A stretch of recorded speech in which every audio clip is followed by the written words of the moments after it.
This is the Get Healthy 360 podcast, where we discuss topics related to your physical, mental, financial, and spiritual health. Your host is Dr. Kris Ferguson, board certified in anesthesiology and pain management. This podcast is for informational purposes only, and you should consult your primary healthcare provider before making any decisions related to your health. And here's your host, Dr. Kris Ferguson. Oh, one more thing before we start. If you like this episode, please consider rating us 5 stars. We would really appreciate it. Thanks very much.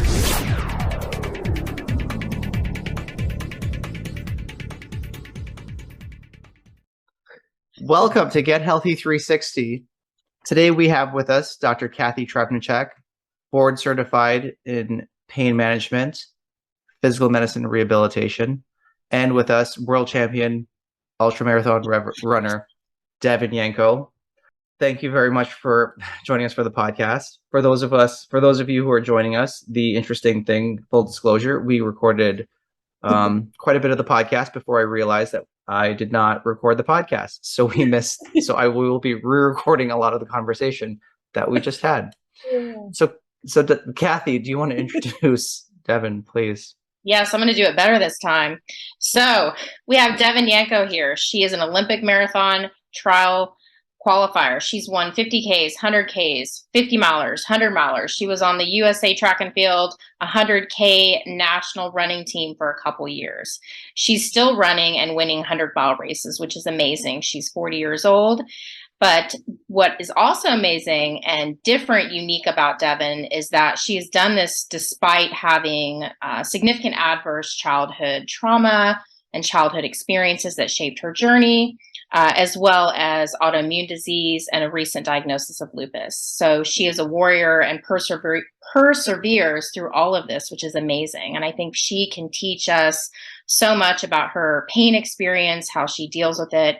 She can also teach physicians about medical gaslighting, which we'll get into in terms of her experience with the medical community prior to her diagnosis. So I was really excited to have her on today. She's wonderful to listen to. I've listened to a lot of her interviews and read her Substack. So here we go again.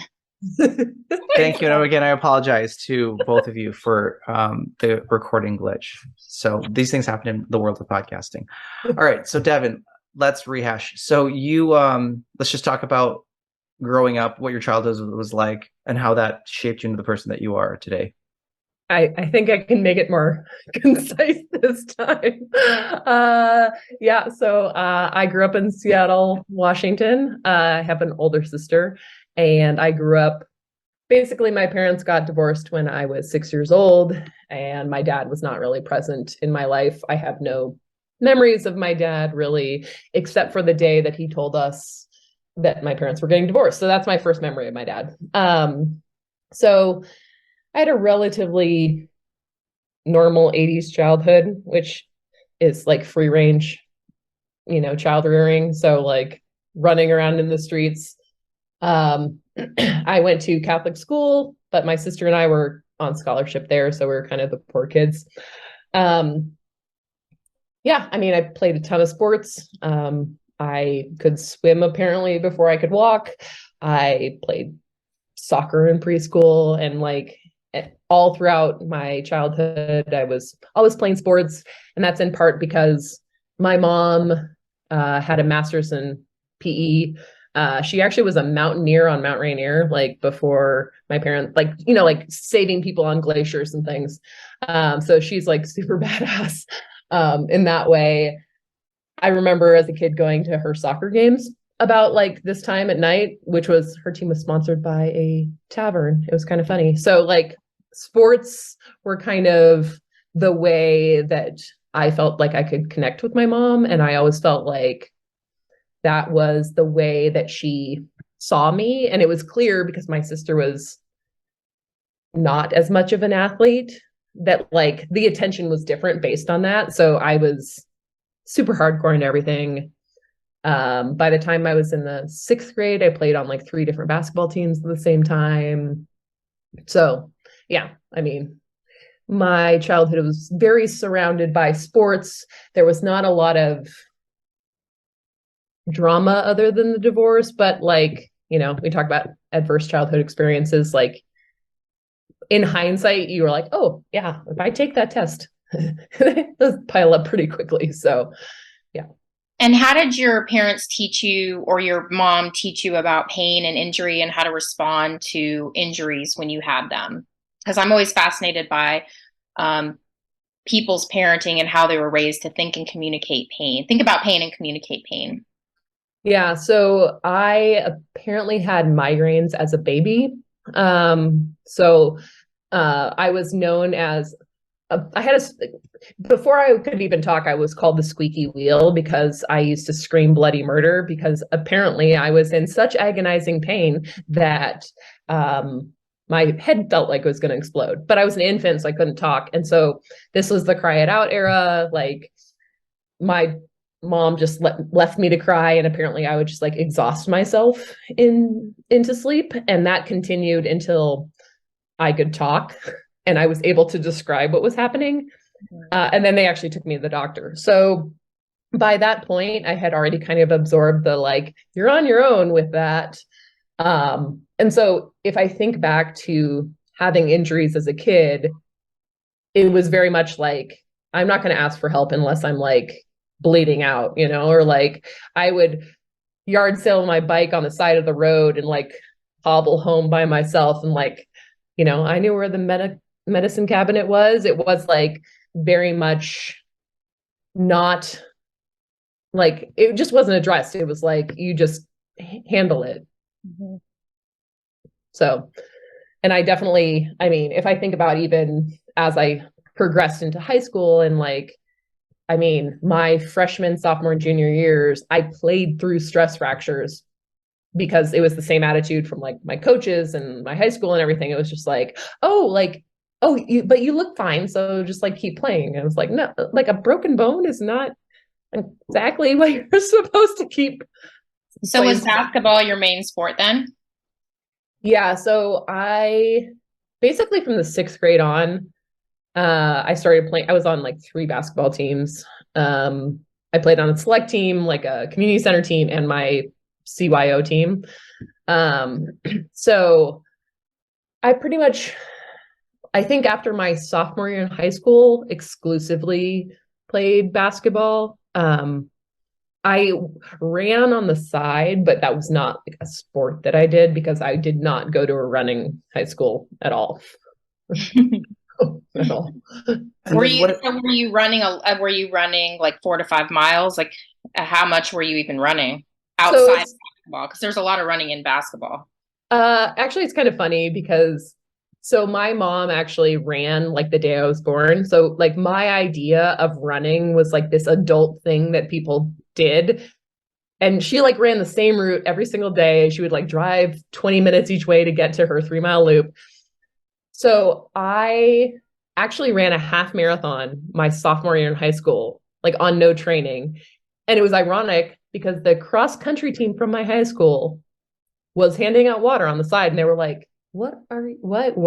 And I had like, I loved it. Like I had a great time. My mom took me to the race and like sat in the car and read her book. She didn't even like watch me finish, but like I probably in high school was running like 20 to 30 miles a week completely on my own, like not prescribed by any of my coaches, just because it was like something that felt very distinctly my own. And like thinking about it now, like it was like the way that I kind of like managed my emotions a little bit, because I could just be like run really hard and like work it out.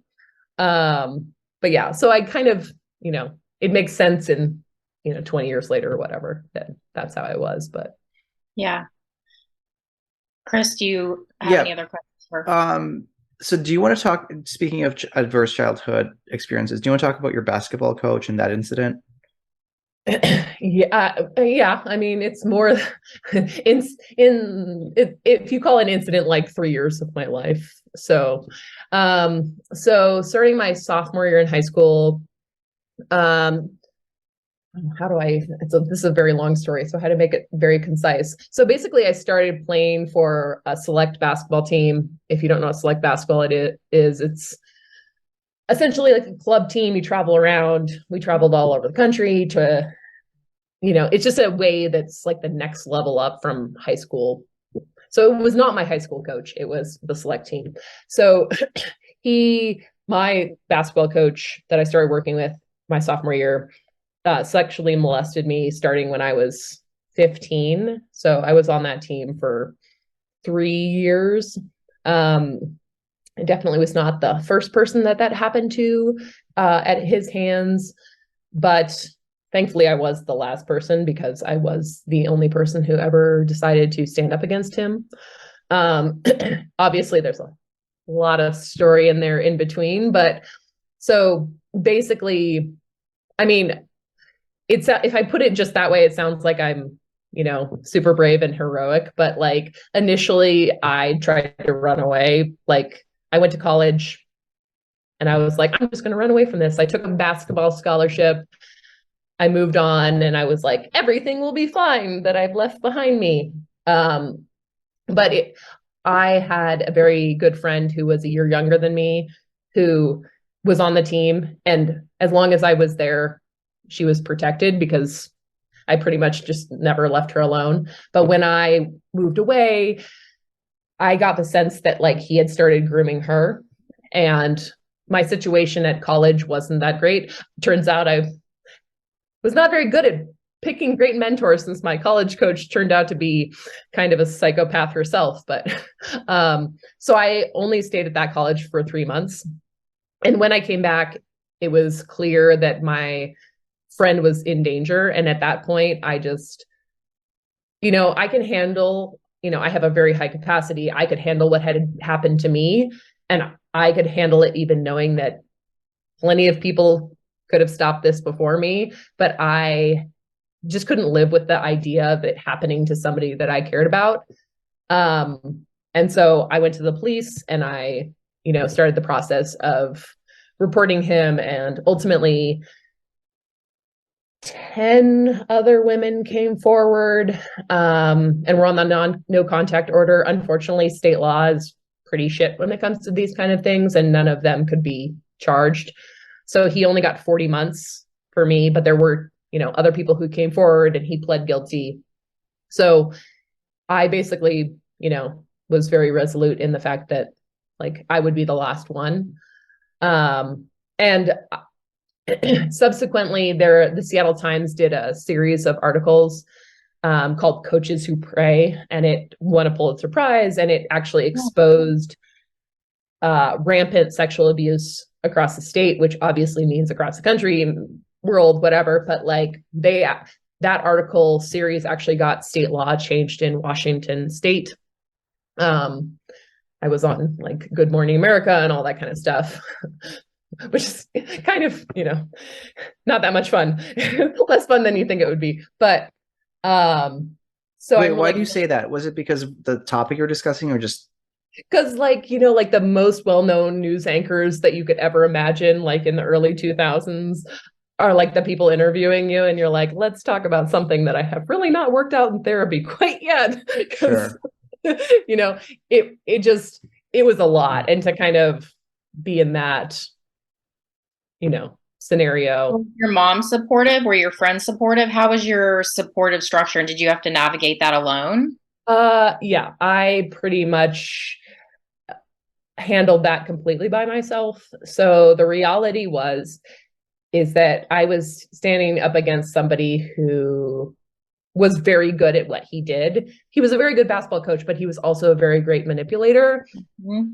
And so initially what happened when I stood up against him was that every one of my friends, including the person that I was trying to protect, basically told me to fuck off, and that like they just all took a huge step back. And so, and at the same time, like my mom and my family were like in this simultaneous, like, we knew what was going on, but we did nothing, like self-protective thing where I'm like, if you knew what was going on, why didn't you say anything? First of all, but really didn't, they chose to be blind to what was happening. And so I had to navigate all of my very close friends, because I was very close with a bunch of people from that team, just abandoning me, and my family being all like, we don't know what to do with ourselves. Like, who knows how to handle that? I had to handle that. And then I also had to handle, thank God it was not a social media era, but I had to handle like the press because my coach went on the offensive and like had his lawyers had one of the local newspapers write this article about how big of a liar I was. And he got a bunch of people that were on the team because they were like rich white people, right? That he, with like solid families, to be like, he's the best man ever, right? And so I had to kind of withstand all that scrutiny. And I did it pretty much by myself. Like I didn't have a therapist. Like the advocate that the court gave me was like, you're so together. Like you should be an advocate yourself. And I was like, the whole time I'm just sitting here like, anybody? Yeah. So I actually have two questions. So if there's someone listening to this podcast who is an athlete, and I think what I'm going to ask is like, were you aware what was happening was not appropriate? Because you just said that your friend, she actually defended the coach. So how would you navigate that? And then the second part of that question is to say parents who are listening to this, like, do you think your parents knew, or your mom and your sister, do you think they knew and just ignored it, or they were just oblivious? And then what would your message be to other parents? Or in denial, frank denial. Or denial. Yeah. So to the first point, I think part of the issue when you're in that situation, it kind of depends on where the athlete is. When somebody's being groomed, like it's really hard to differentiate being groomed from like somebody just being nice to me, right? Like I said, I was not his first rodeo. After the article series came out with the Seattle Times, they forwarded to me some emails from people who basically indicated that this had been going on for more than 20 years before it had happened to me, right? And that they were trying to express remorse that they hadn't done something at that time, right? So by the time, like, I had no chance, right? Given my strong desire for like an adult who cared, it's kind of like, and like the independence that I had where I was just like, I'm on my own, nobody's watching, no one's paying attention, and I am hurt and broken. Like that attention feels really nice.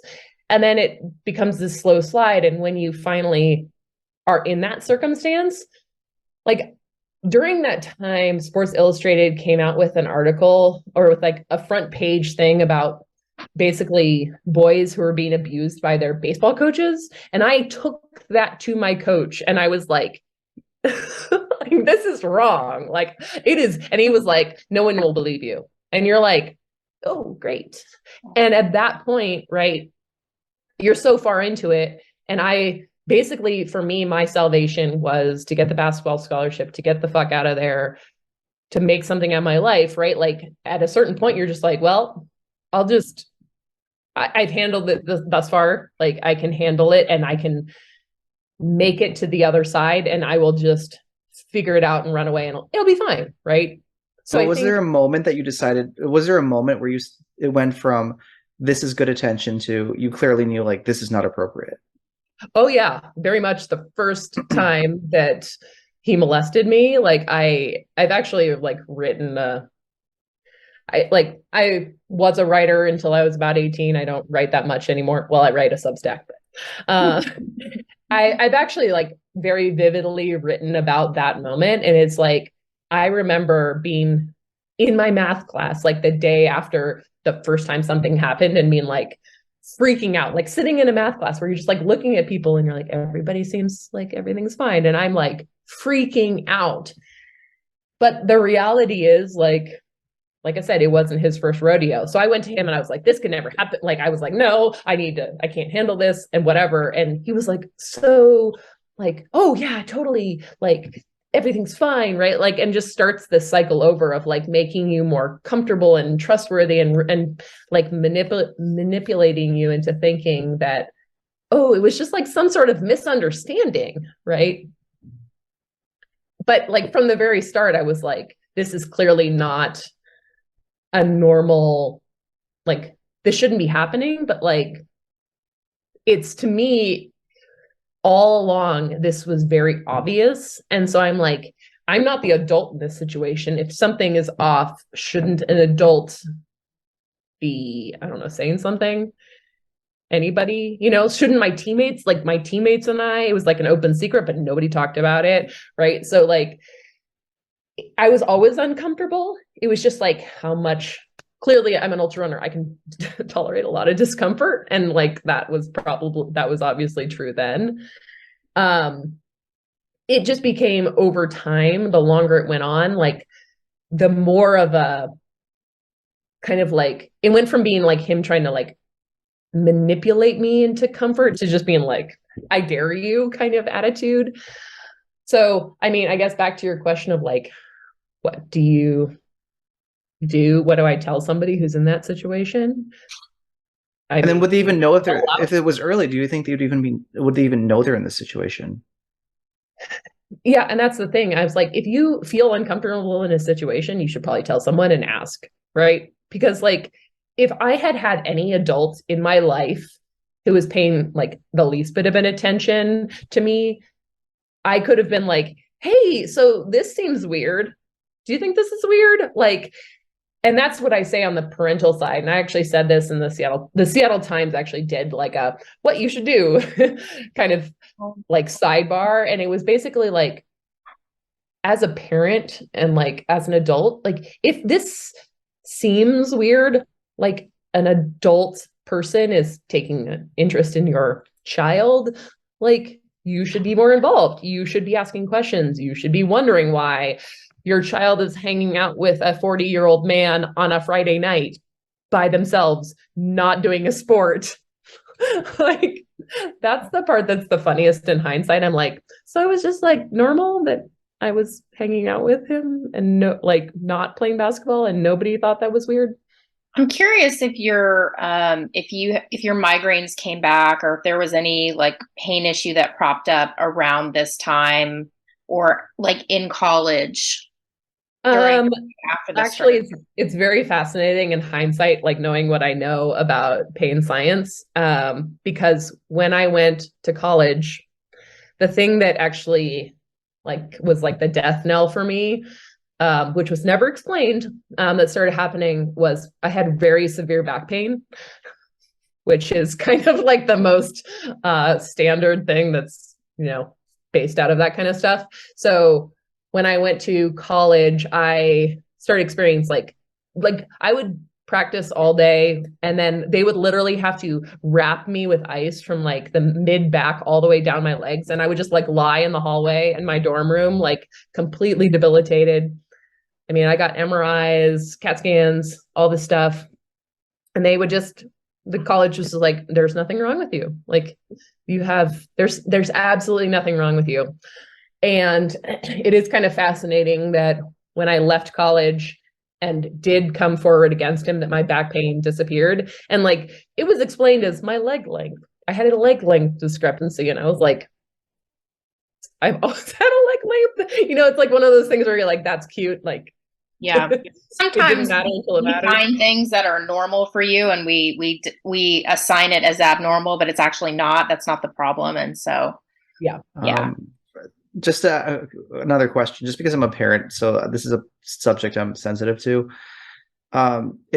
It's in what you said, it sounds like he had a specific type, because you said that he had other kids from well-to-do families, intact homes, come out and say what a great guy he is. So it sounds like he was picking young girls like yourself that were kind of alone, absent parents, not paying attention. Yeah. I mean, there's definitely like the broken bird kind of thing where it's like parents who are like really involved. There are plenty of girls that I know who's had like two parents in the household, but it's more like how much attention was being paid. It's like the people who came out and supported him were like the ones who you were like, can you please stop coming to every practice kind of people. Oh, yeah. Like literally their child never alone. Yeah. So it's like, yes, there were other girls like me who are from like single parent households or, you know, moving between households and things like that. But some were from how, you know, had two parents. It was just, he was very good at reading the health, like how healthy those households were, or like how much risk was involved in kind of, you know, it's like, is there that window he could slip through kind of thing? And I mean, the actual way that he ended up pleading guilty was after that article came out saying that I was, you know, lying and disgruntled because I couldn't hack it. And it's like, I got a D1 scholarship. I clearly could hack it. Like, one of the girls who had preceded me, who was like a couple of years older than me, she was so incensed by reading that article that she went and she found in her basement an undeveloped roll of film that was so damaging that would like prove that everything that we said was true. And like, while she couldn't be charged because he couldn't be charged against her because of the time that had passed, it was one of those things where you're like, yeah, I'm just gonna let that go. Right. But she didn't do that until her dad, I think her dad had passed away. Right. Because her parents literally had my coach to dinner. Her parents had him watching her when they went out of town, like that kind of thing. Right. So it's like, clearly it's not just like the one type of like, oh, there's no parent involved. It was like, how much are these parents actually like paying attention to what's going on? And like, you know, it seems like an odd thing to say, well, why do you want to babysit my teenage daughter? Or like, why? Like, that's just as a dad, I'm like, this, and I have two boys. I'm like, yeah, no, it's just weird. Yeah. And that's the thing to me that's like, in hindsight, where like when people, you know, even my own family will be like, oh, I knew what was going on. I'll be like, then if you did, yeah. Or like, and if you didn't, that's fine. It'd be less hurtful to just say you didn't. But like, if it didn't, you're also like kind of blind and kind of dumb because it was really obvious at certain points. Like, what about your sister? What's your relationship with your sister, and how was she out of the house when this happened? So my sister is 3 years older than me. So I would say, you know, my sister and I have had many conversations about this, and I would say like my sister and I are closer than most siblings are. And it's in part because we've had to work through years of kind of like disagreeing on what the past looks like. And I will say, like, she's 3 years older than me. It was also not her job. Right. And so like, I think she was the most aware of what was going on. And I do think that she probably tried to tell my mom what was going on, but like, it wasn't her job to like then make something happen because of that. Like, she did her job. Right. And like, she and I had a conversation a couple of years ago where it's like, it actually like really helped our relationship to be like, I didn't feel like anybody did anything for me. And she's like, and her truth about her experience was she tried to do something for me, and just agreeing that like, those are parallel experiences. Right. And like, neither of us is right or wrong. And I think she did what she could, having been raised in the same circumstances, having the same mother, like being in the same household. And like, she just didn't have, like, she wasn't an adult, right? Like, she didn't really have the tools to make a difference. And I can imagine from her perspective that if she went to my mom, it was like, I think something's happening. And my mom was like, cool, and didn't do anything. Then she was like, well, this is the adult saying that like, there's nothing to be done. So like, it's obviously really hard to like have somebody in your life who's like, I know what was going on and I did nothing. But like, I can also recognize that like, we were children. Even if she was 18, like that doesn't make her a functioning adult. Right. And she also didn't have anybody else to tell, right? Like it was like, who else other than my mom was she going to go to kind of, you know, report that to or whatever. And so, yeah, I mean, I think that she and I have worked like from the very start, like we have worked for years and years to like have a great relationship, in part because like all of that history is so hard. And like, just because I went through it, it's like, it still affected her, and like our whole family dynamic, it's like her truth too. And so, yeah, I mean, no one's kind of like left unscathed in those kind of situations. And how are you with your mom? Now? Now? Well, before now, that whole evolution.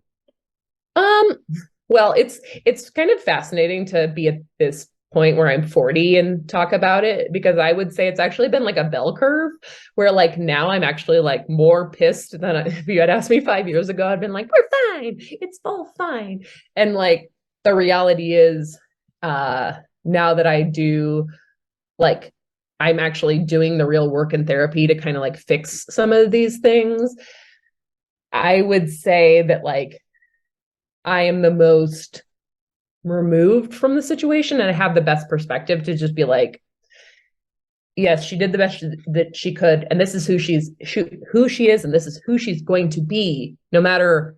Like, I spent a lot of my like 20s and early 30s like being like, if I just show you like what self-work looks like, you will suddenly figure it out for yourself and be a better person. And like, she has her own circus, her own monkeys, and like there are a lot of things that I do not understand about my mom and how she is. And I believe that my mother loves us within her capacity. I just, at this point, every one of she lives with my sister, so I have to interact with her on some level, but like every time I interact with her, I just feel like I'm like, oh, look, we're not actually talking about what we're talking about. We're somewhere else. Like it just really, it makes it difficult to kind of, like, I just had to create a lot of space, and like it's taken me a long time to be like, when I want somebody to be my mother, she is not the person that I can ask for that. And that's hard. And it's like a habit, but like, at what point do you just stop asking someone who's never going to be there for you to like be there for you? I had like the perfect example. So I got a horse, lifelong dream of mine, got a horse a couple months ago. And the first thing the horse did was escape, because I don't know what I'm doing, right? So he opened a gate. Yeah, I know. I was like, I've had this horse for like 5 days. He opened up the gate, and I knew he was an escape artist, but he was, and I wake up, it's like 6 o'clock in the morning, and he's just gone. And I'm like calling my husband at work, and he's like, I'm going to leave work. I'm going to come home and we'll find the horse. And I accidentally called my mom, right? Because she's just in my phone as a favorite. And like, she picks up and she's like, what's wrong? And I was like, my horse got out. And I was like, I didn't even mean to call you. And when I tell her that I am, and I'm very distressed, right? Like, my horse is gone. It could be anywhere. I live surrounded by BLM land. She started laughing.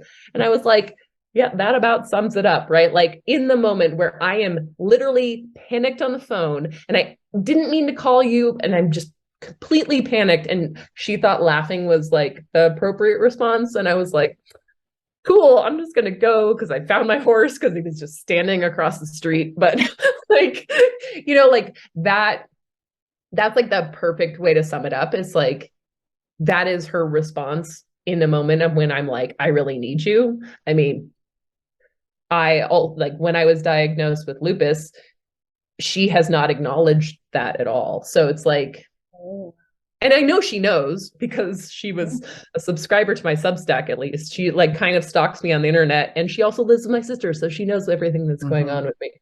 So it's like, we talk and we're fine. It's just not, from my perspective, there's nothing there.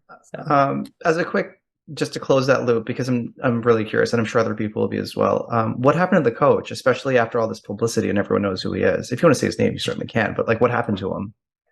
So he went to prison for 40 months, which, you know, in the state of Washington, if you illegally harvest gooey ducks, you go to prison for longer, but that's an aside. Oh my God.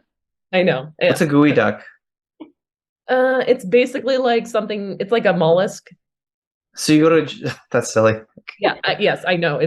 That's why I use that example. It's fucking ridiculous. Yes. So he got 40 months because basically the way the statute of limitation works is that the moment the act has stopped, that like you basically run out of time. So he wasn't even charged for the entirety of like the 3 years that I was like being abused. It was like 6 months, right? Because like the reporting window, which is why the other 10 women were like there to build a, you know, pattern, but none of them could be charged. Thankfully, it turned out he was really kind of a psychopath. And like, I think he ended up going back to prison for something else, like exposing himself or something to somebody, and then went back to prison again for like identity theft. So like, as far as last I checked, he was still in jail or still under the watch of the government. So yeah, he never coached again, which is good and important. So thank you for doing that. Yeah. And I mean, the thing with like the article series with the Seattle Times, like I think that probably had the biggest impact because that actually named names of like other coaches. So it like stopped a lot of other coaches from being able to get jobs again in the state. And it actually, like I said, like it changed the vetting process for coaches in the state of Washington. This was long before the Me Too movement, long time. So, you know, it was the start. So how did you get into ultra running? Tell us how you went from basketball to ultra running. So after I stopped playing basketball, you know, and I had my big back injury that wasn't a real thing. I like stopped doing when I decided. So I could have continued playing basketball after I left my first college. I was recruited again by even bigger colleges like Duke, UNC, all these colleges. But at that point, after kind of peeking behind the curtain of what like D1 sports was like, I was like, no, I can't. I just couldn't do it. What was your issue with D1 sports? What was your issue with D1 sports? Like when you said you looked behind the curtain, what was your issue with it? Let's say I went to Fresno State, and I went to Fresno State because I was hoping to become a veterinarian. So I went there specifically for a specific degree. The first thing the coaching staff tried to do was convince me to change my major to physical education. Oh, yeah. No, I have no problem with physical education. Obviously, my mom has a master's in it. But do you think that 8 out of 12 women on a basketball team need to be studying physical education? Sure. At Fresno State, like, do you think that they brought them there for their education? Not so much. Like, they were constantly I came out of high school with an associate's degree. So I did a program when I was in high school to get my associates while I was also in high school. So I was in my major classes from the start, and fine, like I never got anything but an A, right? And they were always trying to get me to change my major. And I was like, no, actually I came here for this major because in California, if I get this degree from here, then I go to the vet school that's UC Irvine or whatever. You know, it's like, and it was just baffling to me that like that constant pressure on the academic side to give up the academics. Also, like the way they handled my injury was like really appalling, which was kind of like, you're fine. We can't find anything wrong with you. Oh, so you're in pain? We don't really care. Like, keep playing. Attitude is just kind of hard to swallow. And basically like anything, it's like, I couldn't eat regular meals because we were always like, okay, you have morning practice.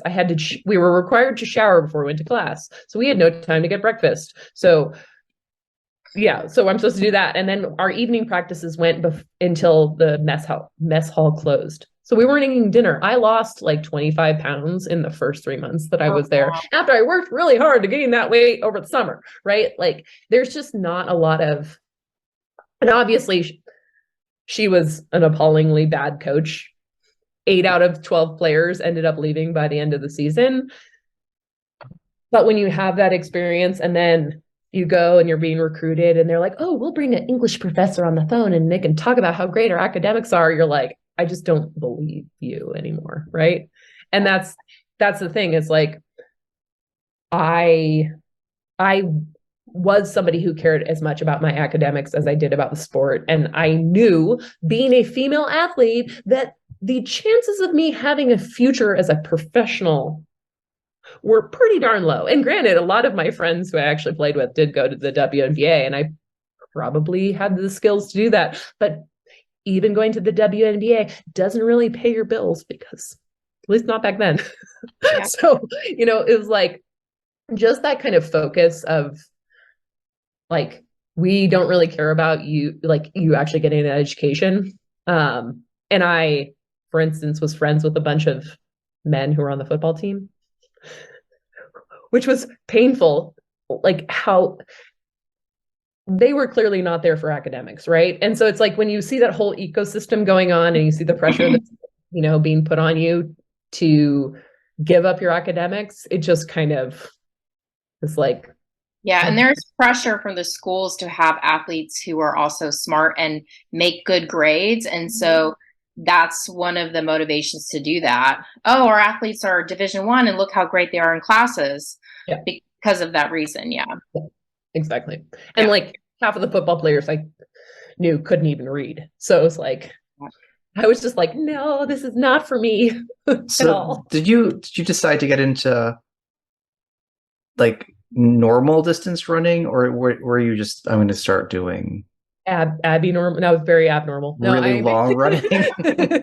More than 2 miles is abnormally long running for me. Yes. So yes. So when I became so I ended up just going back to Seattle, and because I had an associate's degree from one of the Seattle community colleges, I just was able to go straight in to University of Washington. So I just became like a regular student, and I was like, screw sports. That lasted for like 6 months. And then I kind of started, like, when you work out like 8 hours a day, like I was for basketball, like it's hard to just be like, I'm just never going to do anything ever again. But I'm still going to eat like I did before. Like I was very hungry for a long time. So I started running casually because I had such a good experience with it, like on my own. And then I studied abroad in South Africa. And when I went to South Africa, some of my roommates / classmates, because we brought like a whole class, it was like 30 of us went over together. And so we decided to train together to run a half marathon. And since I had run one before, I was like, I'm an expert. And so I ran, after I think we were there for 3 months. And so at the end of our time there, we ran the Cape Town half marathon. And I was totally hooked. Like I came back and I was like, my sister was had just finished also at the University of Washington, much to the chagrin of both of our parents, because my mom went to the University of Oregon and my dad went to Stanford. And so we were both traders, which, kind of fits. But so she and I basically was like, I'm going to train you for a half marathon. And so she and I started running together like every day, actually, where my mom had run when we were kids. And so after having one experience, it just kind of snowballed into like, oh, I really like this. And like, if I can do, the thing about me as a athlete is I've always been like, not just like I'm gifted. Like, obviously I do think I have some gifts, but like, oh, for sure. Some people are not meant to run. But like what I realized is like how adaptable to like input I am. So it's like, I am actually very trainable. So that's the thing that like makes me a good athlete, is like, I can just keep putting in and like, I keep getting better. And like, that's not inherently true for everybody. Right. So the more I ran, the faster I got. And like, I just took the same approach as I did with getting good at basketball, which was like, I'll just learn and keep practicing. And so I, trained my sister for a half marathon, which we ran together. And then I went away to grad school. And then, so I was in grad school for a year in Pittsburgh. My program was only a year. And I was training for a theoretical marathon because in my head, I was like, why would I just run short? I'm running home from the bar at night, because I didn't have a car. I was a definite running weirdo when I was in grad school in Pittsburgh in the middle of winter. Oh. And then I moved overseas. I moved to London, and I was like, I'm training for a theoretical marathon.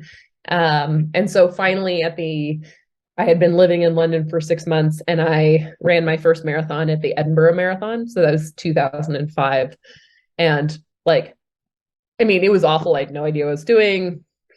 I was 22 years old living in London. I definitely was drinking one whiskey for every mile I ran. But I didn't know at the time, but I ran a Boston qualifying time, and I just was happy to be there. And I ran a sub 3:40 marathon, and everybody I knew back home was you qualified for Boston. And I was I don't even know what that means. But it was again, it was I realized I had just followed this plan that I had handwritten off of Runner's World. I was well, if I do better and I don't go out and drink every night at the bar and live in London, or and change my nutrition and train a little bit harder, I just kind of gotten intrigued in that process. And so 4 months later, I ran another marathon, this time in San Francisco, and I ran 16 minutes faster. And so it kind of went from there. So by the time 11 months later, I had run a 3:08. But at the same time with running, I kind of was I don't want it to go the way of basketball. When I stopped playing basketball, I put the ball down and I never touch basketball. I don't watch basketball. My mom still talks to me about basketball. I watch it and I'm I have no idea who you're talking about because I don't watch basketball. Have you met me? And I didn't want that to happen with running. And so after watching this progression over a short amount of time, I said, well, what happens when I stop going faster? Right? I don't want to wrap up my identity in this very linear thing. And so at the end, a couple months after I ran a 3:08, I did a triathlon. Not for me. Not for me. I swim trained once and then did an open ocean water swim, which was not a great experience. So I did that, and I ran an ultramarathon, and and it was one of the first times I had ever run on trails. And I just say I was a dumb dog out there. I was tongue wagging, having a great old time, didn't know what I was doing, having the best time ever. And I did really well. And it turned out it was the national championship. I think I was 7th or something. And all of these women waited for me at the finish line and were who are you? And you should come be on the 100K team, and you should do all, and they just brought me in a way that I felt very connected to trail running at that point. It was a much more supportive community back then, I feel like. Yeah.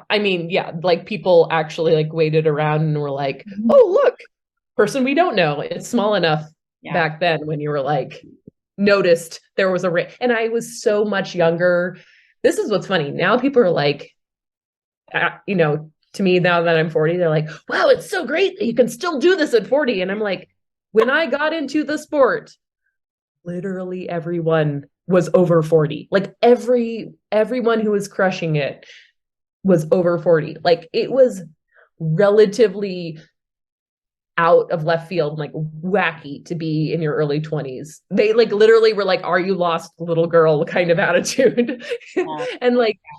And so, but yeah, people were super supportive. I had people at that race just be do you need help? Do you want me to help guide you? I had randomly found an ad for that race in a magazine, right? And people are just very willing to help, super willing to support. And it just kind of drew me in and gave me the community that I had lost once I stopped playing basketball. Yeah. Which is interesting that you would use the word community, because if I think of running, I think of it's very solitary. thing. You're just by yourself. When I think running, I don't think strong community. Yeah. But I mean, the trail, I mean, that's the thing that really fascinated me, because I did not feel that way about road running. Like, I'd be that, even though I am actually an introvert, I'd be on the start line of a marathon, like, hi, do you want to be my friend? And like, people will like, get away from me. I don't want to talk to you. And like at a trail race, like that is not how it is. Like, It's a different vibe. It's such a different vibe. And like, people wait around for each other at the finish line and have a beer, and like, and back in those days, the community was so much smaller that like, it was funny as it grew that people would be like, everybody. And I'd be like, well, back then, like, you kind of know everybody who finishes within like 3 hours of you, because you're just all hanging out together. And I think that time over time, that like the thing that kept me in the running community was the fact that it didn't even matter how fast you were. Like, people would come together and run in these big groups. I was part of a very big movement in the San Francisco Bay Area that was all about community. And it was like, yes, we all race separately, but like, we're a bunch of weirdos who get up and run at 5 a.m. and on the trails together, and like, like that kind of thing. So it is surprisingly a really strong and really cool community. The expansion of the running world has made that change, but like inherently, when you go to these more grassroots events, that is how it is. So if you had to outline, say someone like myself who really doesn't run, how would you outline in a succinct manner, or just say it's not possible, which is entirely fine. I'll buy that too. But how do you go from not running to what would be the pathway to say, I have a crazy idea, I'm going to start running ultramarathons, and then I want to win an ultramarathon. How do I like theoretically do that? I mean, you sound like half of the athletes that I've ever coached. So, I mean, that's the thing. Like, I always tell people, like, I do not envy people who are not currently running, who want to get into running, because the hardest part is that like first part. It is not satisfying. It hurts. It takes a lot of time. Like, that is the worst part. There's a reason like I never get out of shape, because I really don't want to go there. That is the hardest part. If you're willing to persevere through that, like the rest of it, like running an ultra is like not inherently mind-blowingly difficult, right? Like, it is a commitment that you're making to yourself. Like the physical, like I feel like I could train anybody to finish an ultra.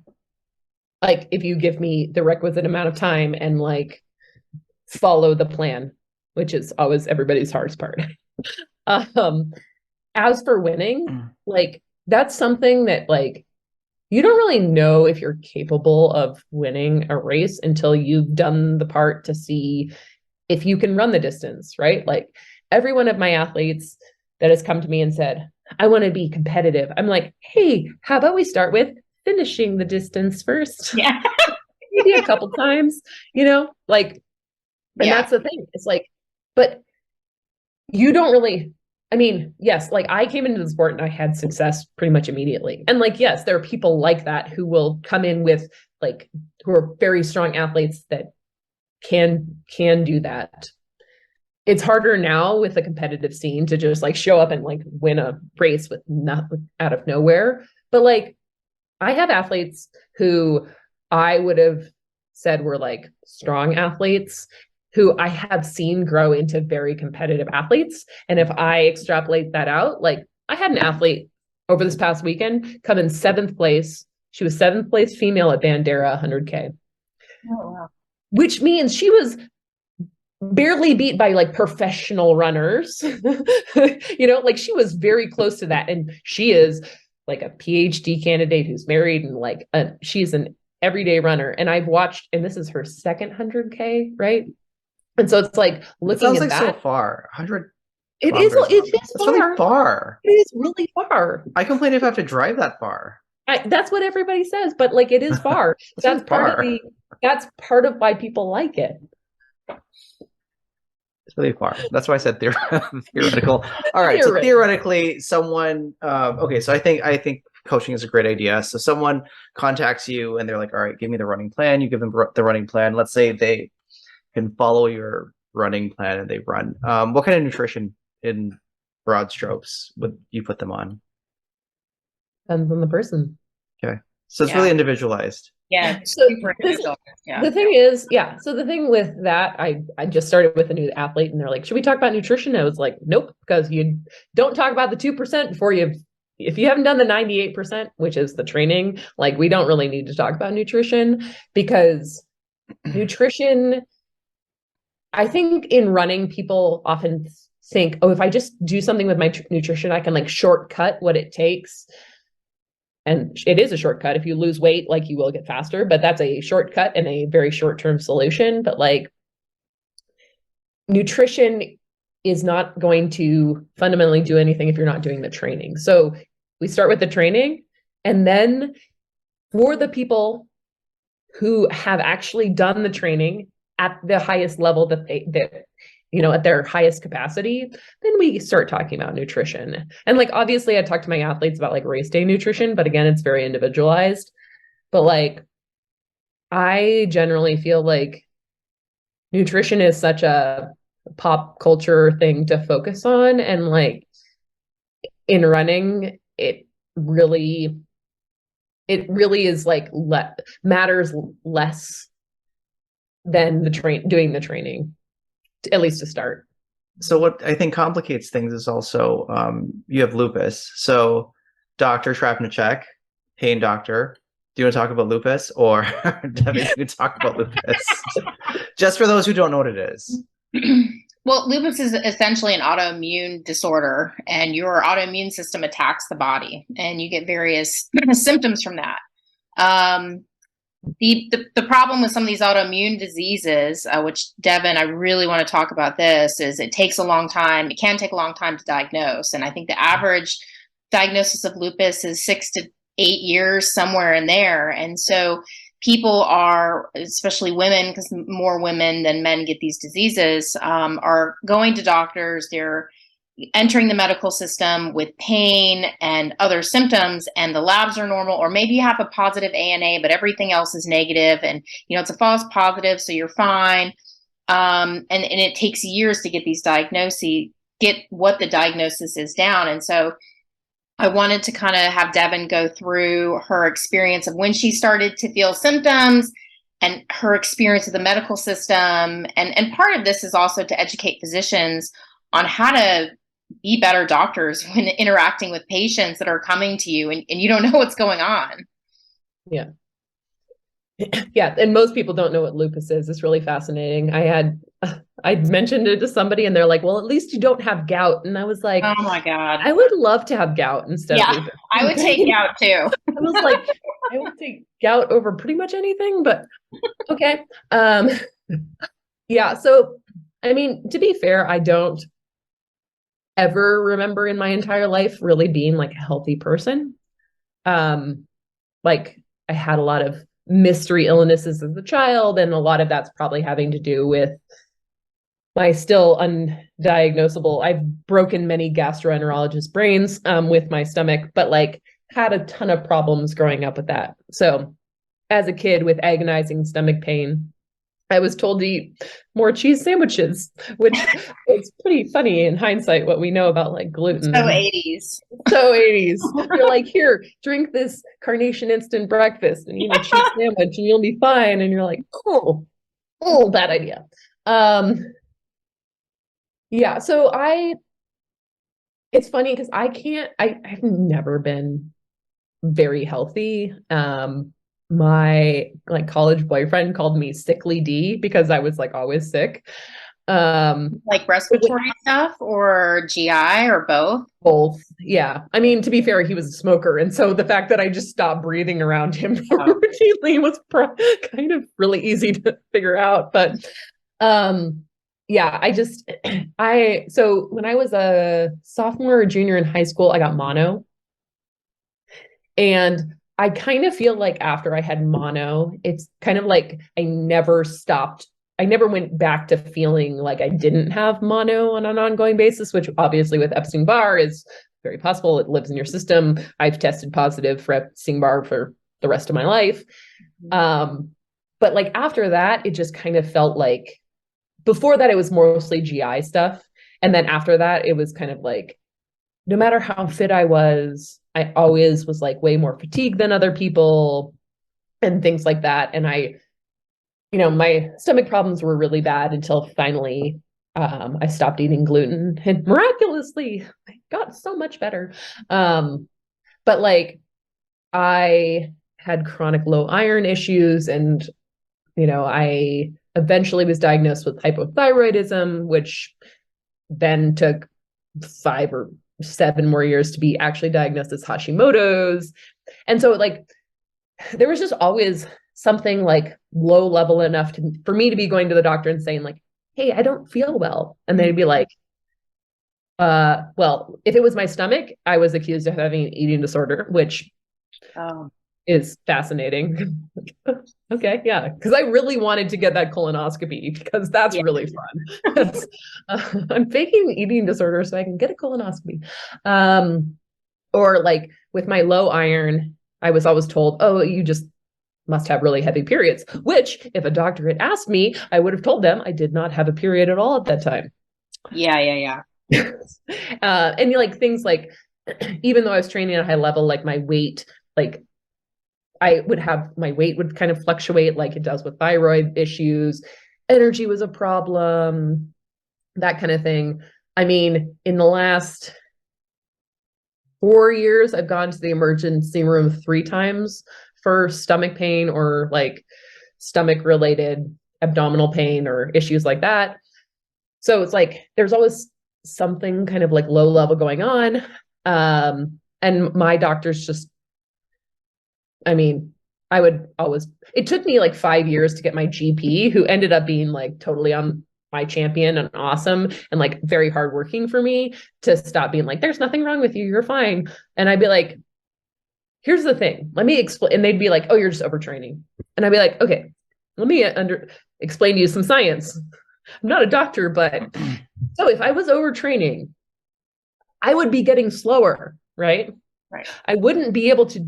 My problem was I could do my training, but I essentially, if you use like autoimmune, like I used all my spoons on my training, right? And I would just be completely debilitated with fatigue afterwards. So it's like, yeah, I was really fatigued, but not in a way that I still wasn't improving. It was just like my capacity to do anything else outside of my training was severely diminished, like to the point where like lying on the couch and watching TV was like too much, going on.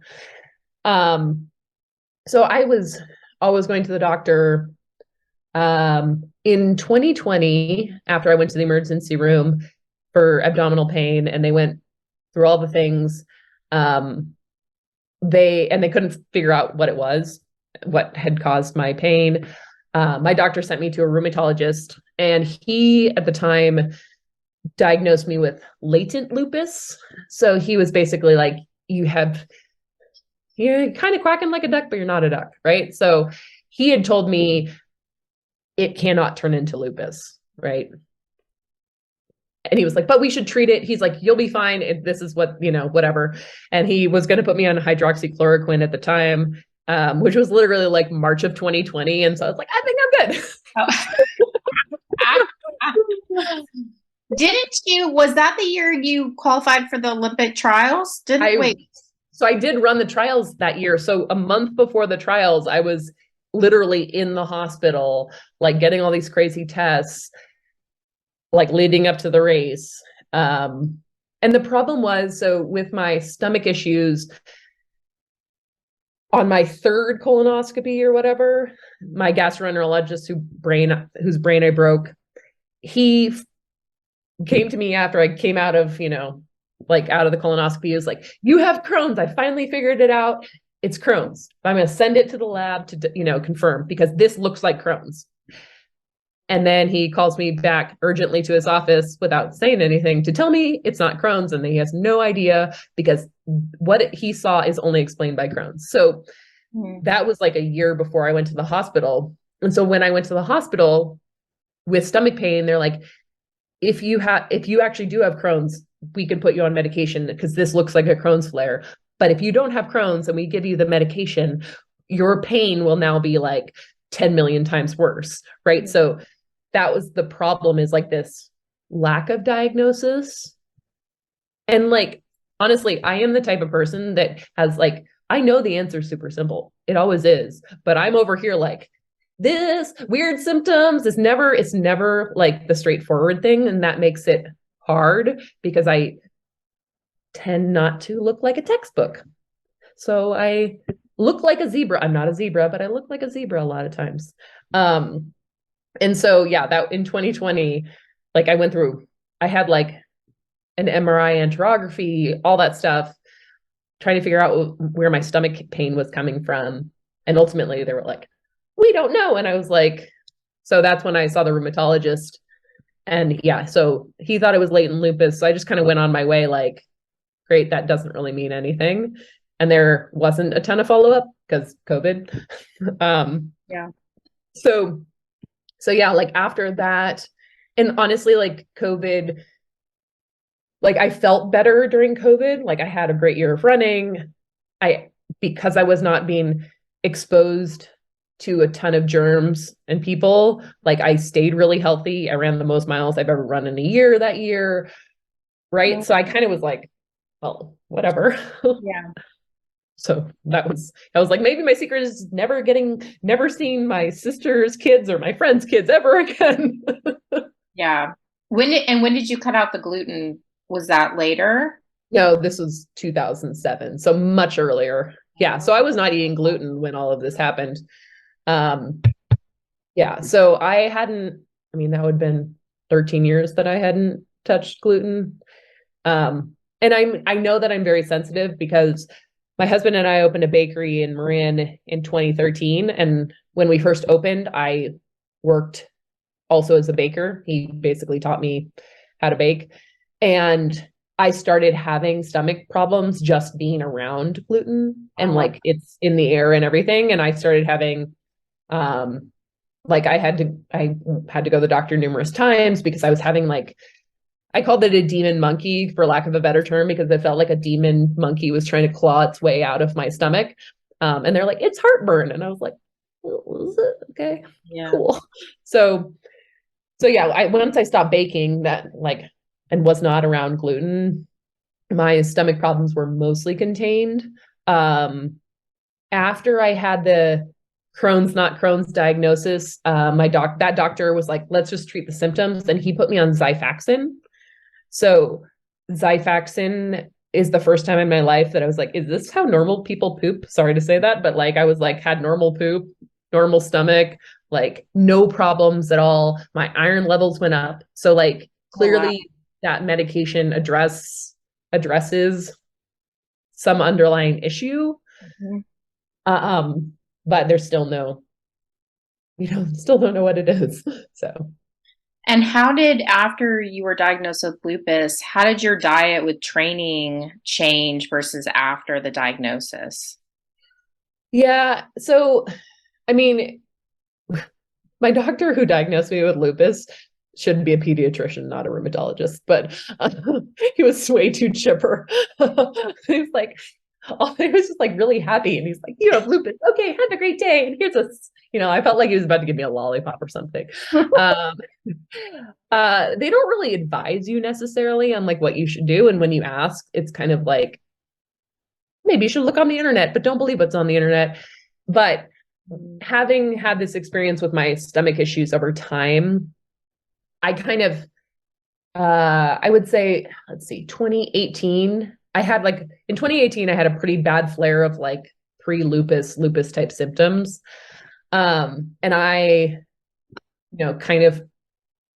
I saw doctors and naturopaths and this, that, and the other thing. And like, I did a lot of like dietary modifications.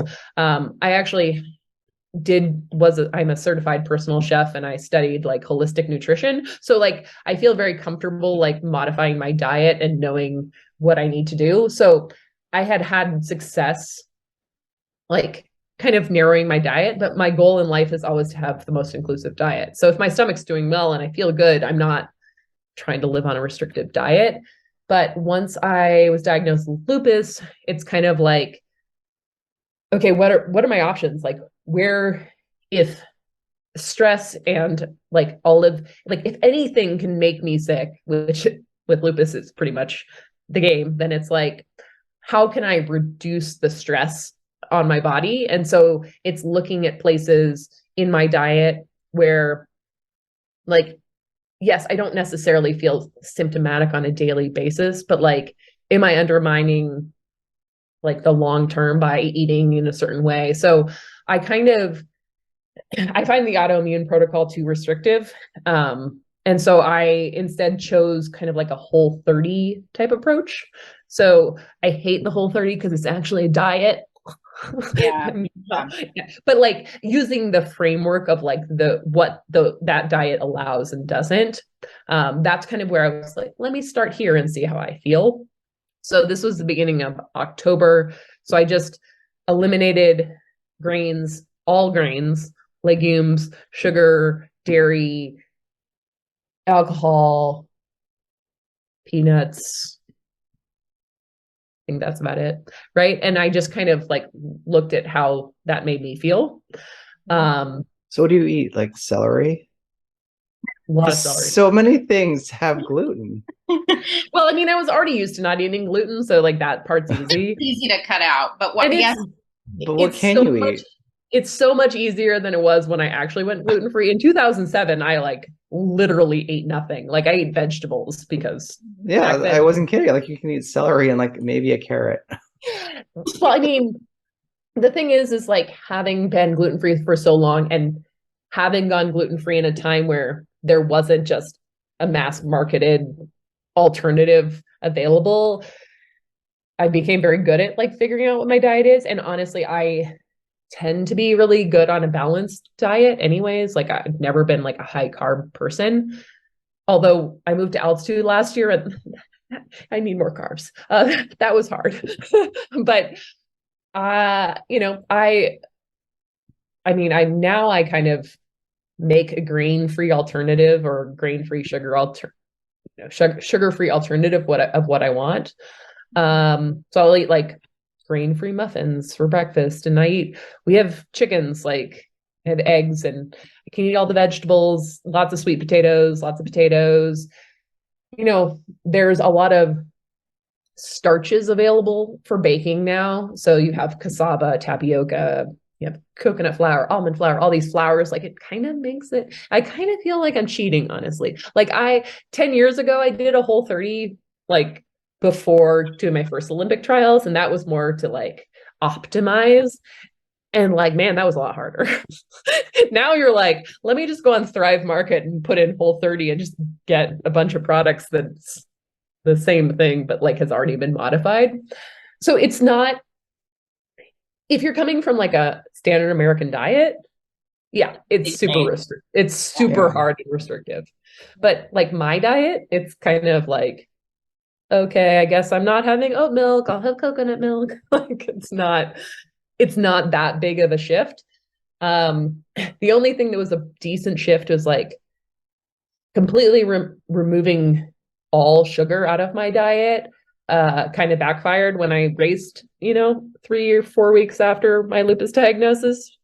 Because when you're not eating sugar and then you run 100 miles and try to eat a lot of sugar, it doesn't really work out very well. But so I've kind of since then tried to find a balance. So like in that first month, I was like, yes, I'm going to do all the things. I'm going to meditate every day. I'm going to do this every day. I'm going to have the perfect diet. I'm never going to drink alcohol. I'm never going to blah, blah, blah. I'm never going to see any other human being because I'm on methotrexate, which means I will die if anybody gives me a cold. Like, but I've kind of backed it off since then to be like, well, is that any healthier? Like, is stressing myself out about not being stressed out going to help me in the long run? Like, maybe not. And so I've taken the approach, and like I have some friends and people who have like come to my aid and to help mentor me, where it's like, try to find that balance. Like I've had people who have had lupus for years just be like, you don't actually have to do all of it. You could just take the medication right now. And that's helped me kind of go from swinging wildly in one direction of like, I have to do everything perfectly or I'm going to die, to like, I can take steps and like still live my life and like figure out what works. So I'm still in that process. I mean, it's only been like 3 months since I was diagnosed. It sounds like you have a very positive, like you've had a lot of stressful things happen to you in your life.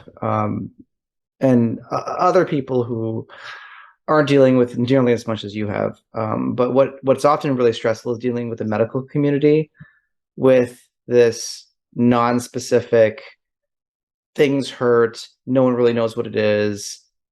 That can be really frustrating. I'm sure that's really frustrating going from doctor to doctor, and they're like, you got something, or maybe they just don't even believe you. Maybe they just tell you it's all in your head, etc. You spoke about that a little bit. Yeah. Advice for people dealing with an undiagnosed pain condition. How should they approach it? Because sometimes some people get really angry. They get really angry at the medical professionals, and they come in and they're just hostile from the start of the practice. And being on the receiving end of that, it's usually not a productive visit. Yeah. Yeah. Since I had just moved, right? Like I had to go through the process of being like, oh God, I have safe people who are listening to like, I don't know who you are. Like, and the way that I've approached it, and even when I go to the ER, like I'm in agonizing pain. I had to do this like basically a year ago. We were staying at Airbnb in the Front Range. And I do go to the ER, and like, I just approach it with like humor, and I'll be like, hey, so this is what I know about myself, right? Like, this is like, like with the stomach pain, when I was at the ER, I was like, here's how I'm going to frame this for you. I ran 100 miles with a broken foot.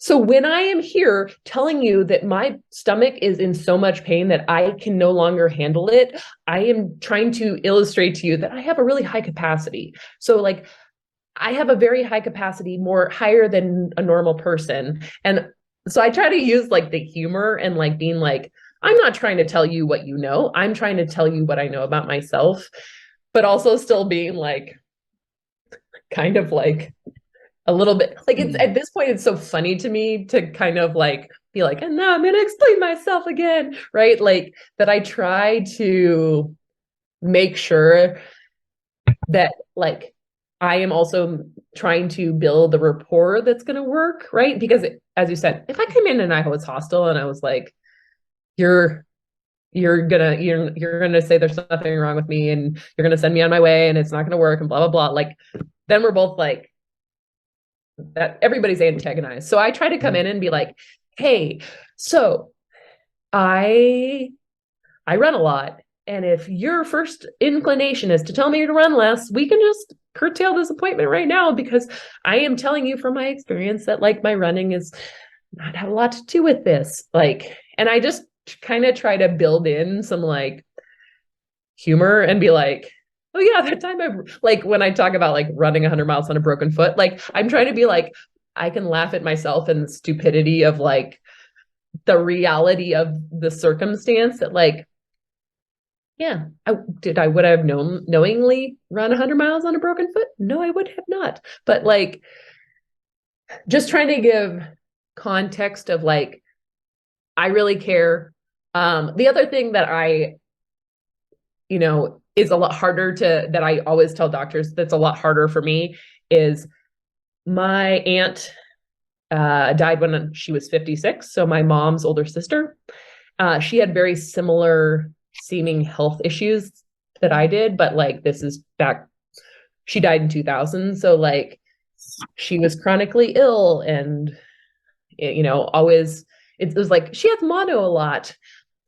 She died of strep throat in the year 2000, right? Like at 56. That's pretty much something you don't die of, especially when you go to the hospital, right? So I usually say to a doctor, like, look, my aunt, who we don't know what was wrong with her, had very similar health issues, seemingly to me, died at 56.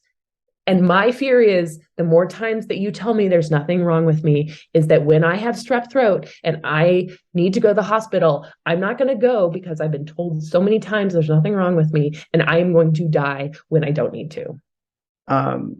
So Kathy, I'm looking forward to your comments as well. But from on the physician side of things, I will tell you, I think your approach is like A plus, because from a physician standpoint, just being like, you don't even have to be funny, like just be pleasant.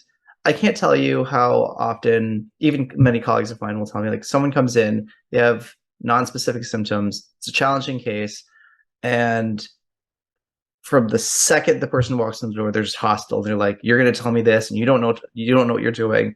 And it just starts off on like a bad note. So I think your approach is phenomenal, and I think also framing it with, "No, I ran 100 miles with a broken foot."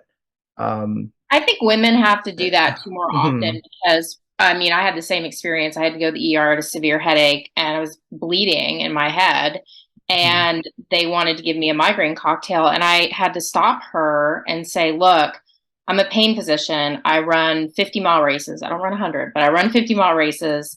And I wouldn't be in the ER with a severe headache based on this background. Like, there's something else going on." And so I feel like we have to explain ourselves a little bit more, or give that pain experience, or get it to where they understand like why we're there, that we understand that a 10 out of 10, what that actually is.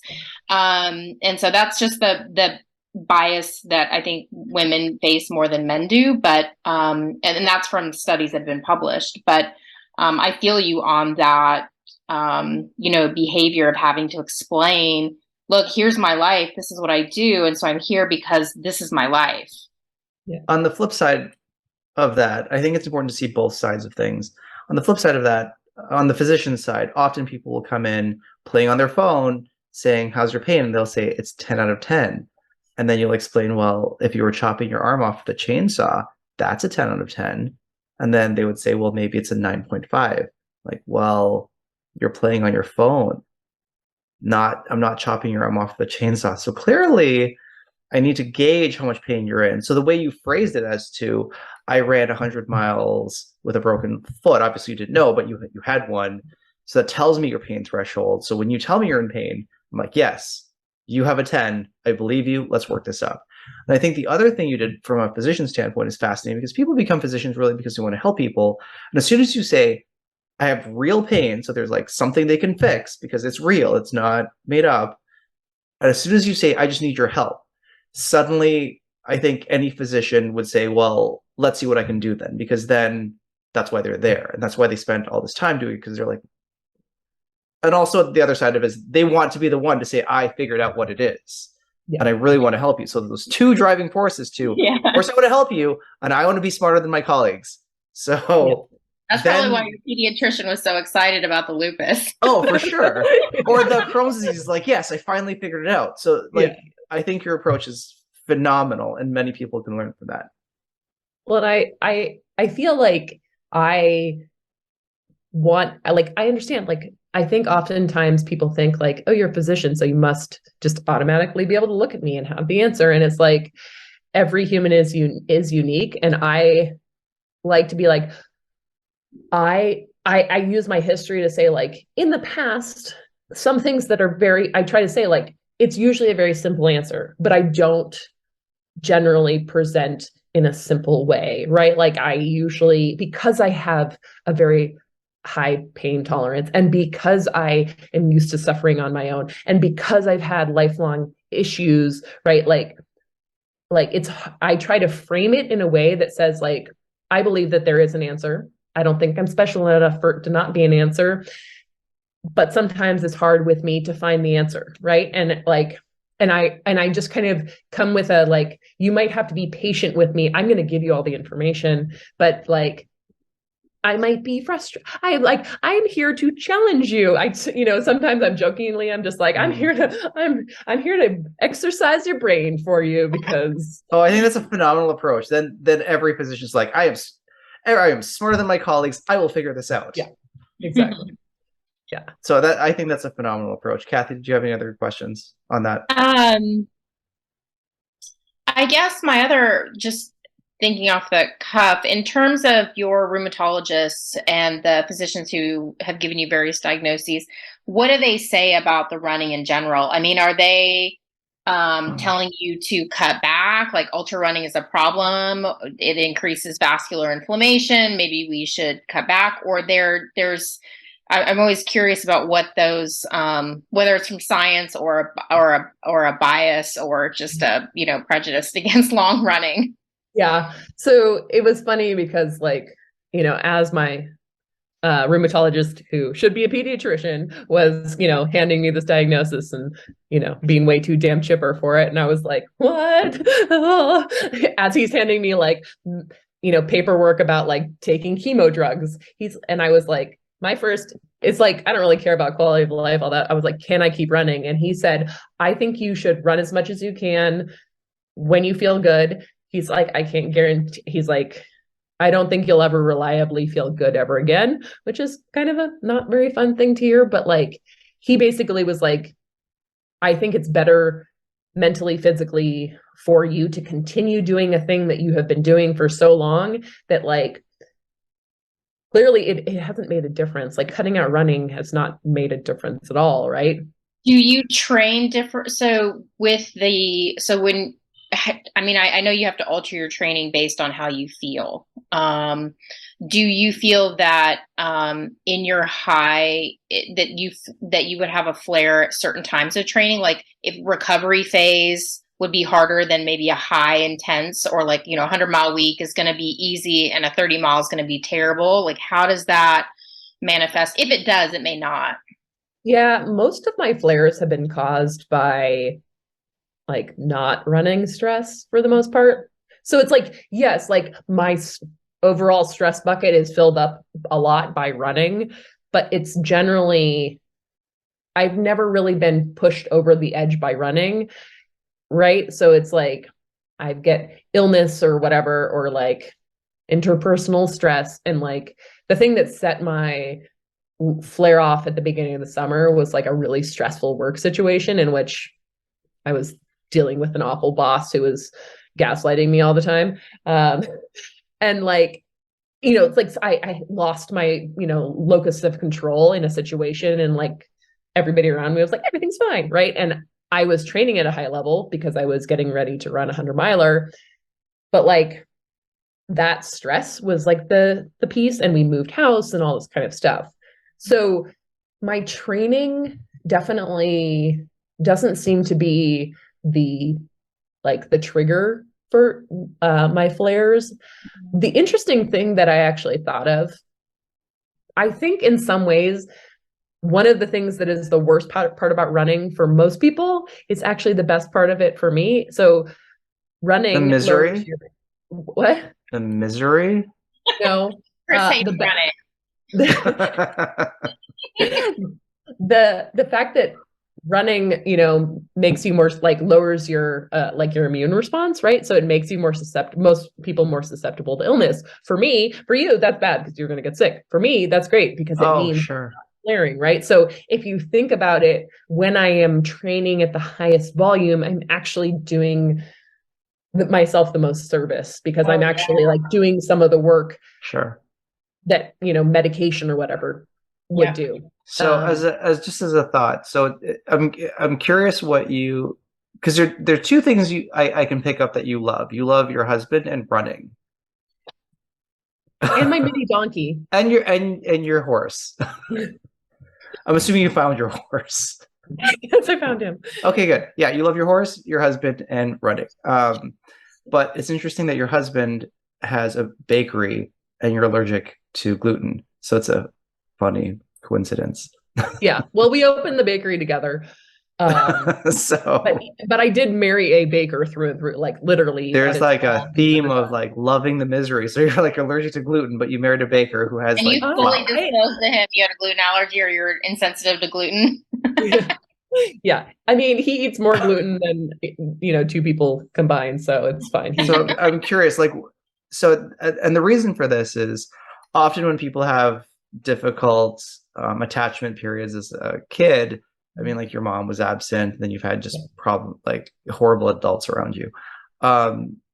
what is it that you found most intriguing or like attractive to you about your husband, other than like the gluten that's everywhere?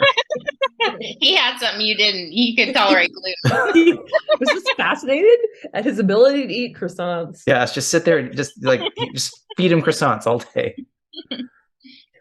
Well, I mean, it is fascinating. I mean, I've been married for 10 years. So I would love to be like, I totally overcame all of my patterns and did something different. No, I definitely have aspects of marrying my mother.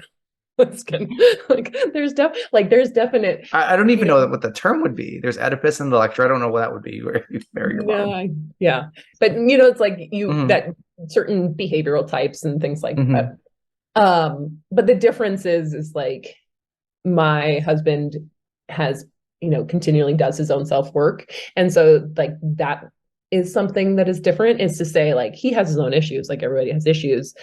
To actually see somebody do that work and like have the self-awareness to do the work, I think to me that's, very refreshing to have a partner who's willing to do that.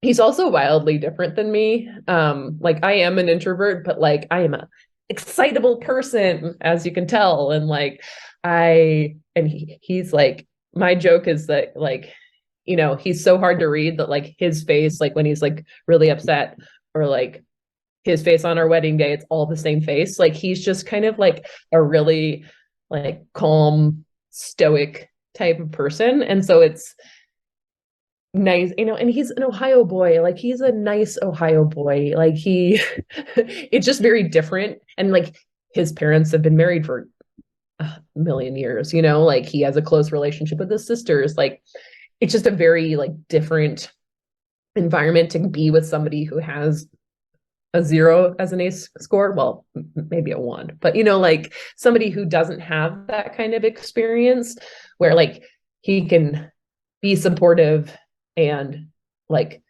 present, but it's not like we're both trying to work our shit out on each other. I think that is the difference. And like having, for me, like one of the things that I've always admired about him is like, I love running. He loves baking.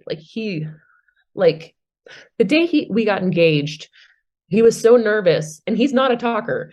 We were on a run when he proposed, and we had like 2 other people with us, or we picked up another person, but we had a friend with us, and he talked the whole time. The friend asked a question about baking, and Nathan talked for like 2 hours, like straight, about like feeding your sourdough starter, because he was like so nervous about that's proposing. A complicated thing. The little bit of I know about baking, I know it's like the starter's a big deal. So sure. But like I was like, I kept being like, but Nathan, no, nobody needs to know that much about bread. Like nobody cares, right? But like he does, and like it's really fun to have somebody be really passionate about something and to really care. And like he's kind of that type of person about like whatever he does. Like we have a bunch of chickens. Like he didn't know how to raise chickens, and like now he's like world's best chicken dad. Like that's just how he is. Like he cares very deeply about what he does. And so I think that really, connects us. Plus he can cook he is a very good cook. He went to the Culinary Institute of America first for culinary and then for baking. So like every meal is the best meal you've ever tasted. Oh, that's good. That's good. Yeah. Another thing I wanted to ask was about, Kris and I have a lot of chronic pain patients, and I think it takes women a long time to come out about prior history of sexual abuse, sexual trauma, and it does correlate with their outcomes with certain things like medications. But we also struggle with getting people to exercise consistently in chronic pain. And so I wanted you to discuss a little bit about how you know good pain and bad pain and when not to exercise. And if you have friends that have lupus that you consult with in terms of helping them exercise and keep doing it and keep motivating, because that's really our biggest challenge in chronic pain patients, is getting them to continue to be active and exercise. Yeah. And I mean, I think one of the hardest parts about being an ultra runner is like, you're like all about pushing away the pain. Yep. But I mean, I feel like at this point, just even being a runner without chronic illness, like that is something all runners have to differentiate between, right? Like what is, I ran too hard, or I decided to start doing squats yesterday, or whatever it is, like trying to make those differentiations. But I think because I have been running ultras for so long, I'm pretty good at figuring that out. It's like the same thing with like fatigue. I'm pretty good at being like, if there were different words, like they say there's so many words in Eskimo for snow. It's like there are so many different types of these feelings that I'm like, oh, this is because I have PMS. This is because of lupus. This is this. Right. And you start getting reliably better at figuring out which type of pain is which. And the thing for me is like one of the things that I started experiencing this summer that had never been a symptom in my life was actually joint pain. And for me, it was very clear that this was not related to running or injury because it was all of my joints equally. Yeah. And like, I would get out of bed and I'd be like can't move, right? I'm like, I can't bend anything. And then I would be like, I'm going to drink my coffee. I'm still going to go for a run. And I get back from my run and the pain is gone. And so that's the hard part is like, and I mean, I have to advise my athletes all the time on differentiating this. And it's like, the way that I try to frame it is like, there's kind of like, if your pain is going like this, like if it's going from like, it starts bad and it gets worse, right? Like that's an indication that that's probably not great. But like, if that's not how your pain is working, like if you start in pain and it gets better with movement, like that's a decent sign. Like, and you have to give it a chance. And I've never been on Reddit in my life before, but there's actually like a really great community on like a lupus community on Reddit. And like that question comes up a lot about like, how do I exercise? And like, can I exercise? Like, is anybody out there doing this? And I'm like, yeah, like I want you to look at me as an example. It's like, I'm doing this and I feel the same way as you do. And part of the reason that I continue to feel better is because I continue to exercise. And like, when I don't want to, like, I know that the long-term benefit of continuing to do this outweighs the desire to give into that particular moment or whatever it is, And it's like, I felt that way before I had lupus because I have a genetic, thanks mom, blood clot disorder. So I have factor V Leiden as well. And so like, I was told a long time ago that I really need to stay active. And like, once I correlated movement with like long-term health in my mind, it kind of framed it in a way that was like, yeah, like I might not want to do this, but I'm going to do it anyways. Because like, do I want to feel good? Yeah, I would like to do or the best that I can. Yeah. And that is related to continuing to move. Because as we said at the very beginning, like the hardest part is starting.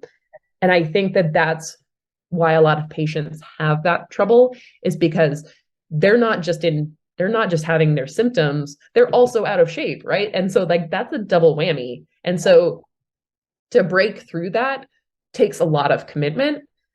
And that's the hard part. And I think a lot of times I feel like that's just not addressed in general, right? Like, it's like, oh, just go exercise. Like, what's your problem? And it's like, no, like when I have athletes, because I have athletes who start from nothing, I try to be like, this is going to be hard. Like, this is going to suck. And we can walk as much as we need to, but we keep going because it will get better.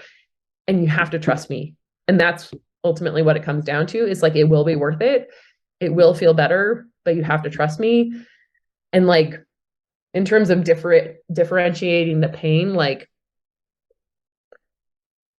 it's a learning lesson. You have to, that's part of it. You want to get to know your body and like really get to know that like all fatigue is not the same. All pain is not the same. Like, so if someone wants to be coached, whether it's to like coach to like a 5K or a half marathon or a 1 mile run, something, if they want to coach, it sounds like you coach from like couch to whatever. Yeah. What does your coaching look like? Like, how do you charge? How do you structure that? So I work as a part of a coaching collective. So it's called Chosky. And Chosky, actually, we have a ton of coaches. So it, depending on what your interest is, what you want to train for, like we have Olympic steeplechasers and we have champion mountain runners, and we have ultra runners and road runners. Like it's a nice part, like community to be a part of, because it's not just one-on-one. But individually, for me, it's sitting down with the person and going through their history and what they do. It's like very one-on-one versus like go on the internet and find out couch to 5K plan. Like that takes into account nothing. Sure. And I take into account everything. Mhm. Like how many kids do you have? How old are they? How much do you work? Like, because I look at the stress equation. Like you'll be like, I'll do anything to meet my goal. And I'll be like, how many hours a week do you have to do that? And you'll be like, 5. And I'll be like, okay. Yeah. Yeah. Okay. Yeah. Yeah. So it's like SMART goals. You have to do the, what is it? The SMART, something measurable, realistic. yeah. And time bound or something. Sure. Yeah. And so I mean, it's all very individual. And then based on where they are on their training, if they're just starting, I train them like they're, coming off of a broken leg or something, like it's kind of like a run walk. So, and I know people want to ask, what are your rates, or like, how do you build this? How much do I get paid, or how much do they charge? Well, wait. Okay. So can someone just contact you directly and say, hey, I just want to set up like an hourly, whatever, just work with you directly? Yes. I mean, it's between $175 a month and $200 a month and then how often do they get to talk to you for that? Every week for at least a half an hour. And usually with the training, if they have email questions, then that is really affordable. I know. That is really affordable.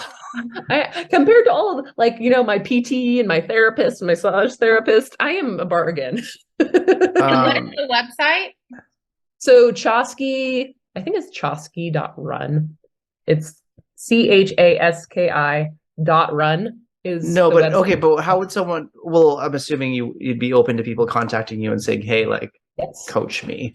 It's just my email. Just email me. When you were quoting that, I was thinking like in 15-minute increments. Like, where this going to go?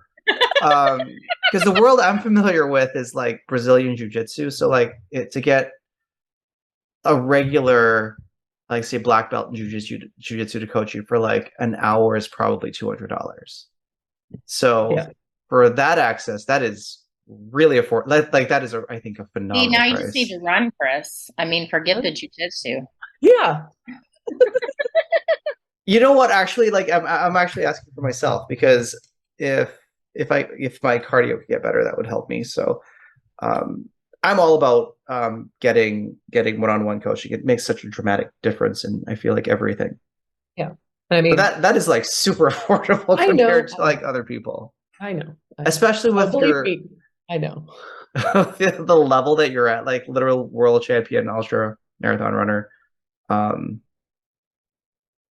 That's a really good price. You still have to do the running yourself. That's the thing. It's like ultimately part of with running is like I can tell you what to do, but you have to still do it. And like with something like jiu-jitsu, right? Like I'm not necessarily teaching you a bunch of techniques or that kind of stuff, right? Like running is slightly different in that way. But so I don't really know anything about running other than like it's hard.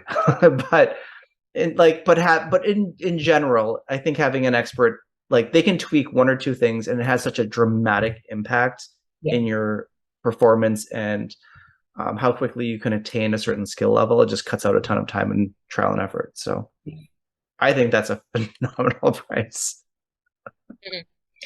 Raising my rates. No, just kidding. Well, there's inflation. So Kathy, I have like one more question, but do you have any other questions?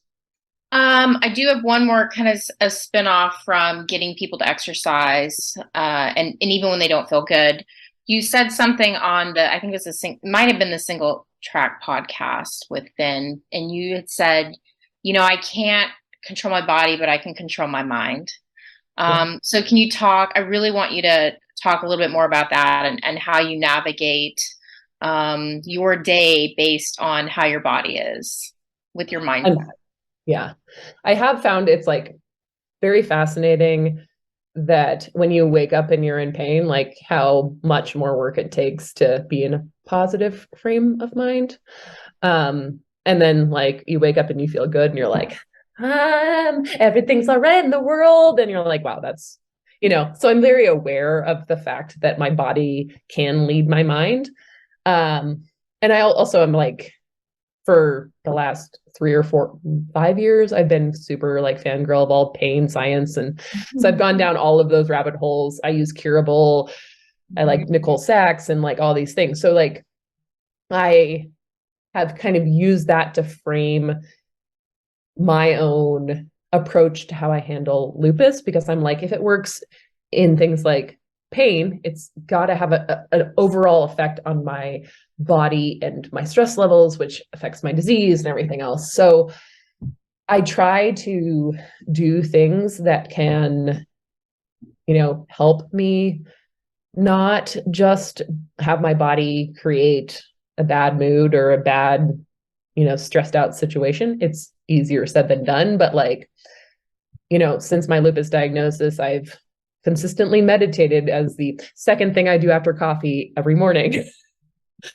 Like I will just sit and just be like, I'm going to take some time to not immediately pick up my phone and look at stupid stuff that will stress me out, like changing that frame, like doing something like journal speak, which is Nicole Sachs' style of journal writing, which I love because I don't ever need to read the crap that I write in a journal ever. So that really helps me to kind of frame it as like, I have feelings. I'm going to have my feelings and then put them aside, throw them away, and like move on with my day.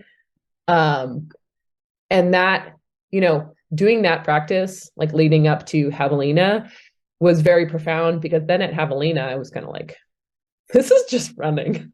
Yeah. Like this is easy. Like and it was the same thing earlier in the year when I ran Umstead 100, right before that race. You won that one too, right? Yeah. And I won that race outright. Yeah. And before that race, Kris, that means she beat all the boys too. No, I know. I get that. So before that race, I was reading a terrible book that was like really triggering.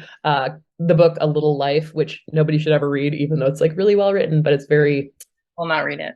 Yeah, it's just a lot, especially with my background. And then numerous people the day before the race wanted to talk to me about my history with sexual abuse. And like, I was like, between that book and this conversation, I was like, oh my God, like now I'm going to go run 100 miles and all I'm going to think about is that. And then I was like, you know what? I'm just going to be like, this is not that. Like, this is not that at all. Like running 100 miles, I was like, this is so much easier and simpler and not stressful and like light years away from that experience. Like, and I kind of went from like my mantra that I was like, if I start going that direction, I'll be like, that was hard. This is not hard. Yep. And like, when you actually like frame it and like actually bring it back to the moment to look at what is happening in that particular moment, like, I was like, it's just running. Right. And so at Javelina, I was like, lupus is hard. This is not hard. Like I'm in the most competitive ultra in the country, right? And it's 80 degrees out and, I'm racing this race. And I was like, just so calm. It was like humorous. Like I joked that I was so calm, it was stressing me out because I was like, it can't be right, but like, I think that taking that space, just like being like, yeah, like I might be in pain. I might have these problems. I might have all these things going on, but like in this moment, like, I think I'm okay. Like, and just giving yourself a little bit more space. I find that very helpful because I am definitely somebody who can get all aboard the crazy train to nowhere, like pretty darn easy. But I find when I actually take that space and be like, is this like as bad as I'm making it out to be? Or is this even comparable to some of the other things that I'm going through? It's like oftentimes it's just like, nope, I'm just wound up. It's just my nervous system. And like, what do I need to do to calm myself down? And I've just found that to be like super impactful, to be like this is compare, and if I go back and I compare it to all the other stuff that I've been through in my life, like most things are kind of pedestrian. So it's nice to keep that perspective, because I think it is really, when you are in pain, when you are sick, it's like really easy to not be able to see anything else. Mm-hmm. And like, that doesn't mean everything else is not there. It's just like we block it off, and it's like taking that time to be like, oh, like, let me get that distraction. Like, let me have that moment, and like, not just get focused narrower and narrower on, what I'm feeling in that moment. And it's funny because the thing that I found with lupus to be the most helpful, which is what my therapist has told me to do, she'd be like, and what do we do when we're feeling sad? And I'll be like, go hug the mini donkey. Because I have a baby mini donkey. And like, when you think about that, like how ridiculous, like it is as funny and ridiculous as it sounds, but it actually is. It's just like, no, realize like there is an animal that exists that is this cute and is snuggly and will always take a hug, and like, it's a distraction. And then you're like, oh, actually I'm fine. Yeah, I would bring my Frenchie, the puppy, to the office as a therapy dog, and patients love it. There's something soothing about animals, especially when they're babies. Yes. People love it. Perfect. Well, on that very positive note of baby donkeys and Frenchies, Kathy, Devon, thank you so much for being on the podcast. Thanks for having us. Yeah, thanks, Devon. It was great. Yeah, it was fun.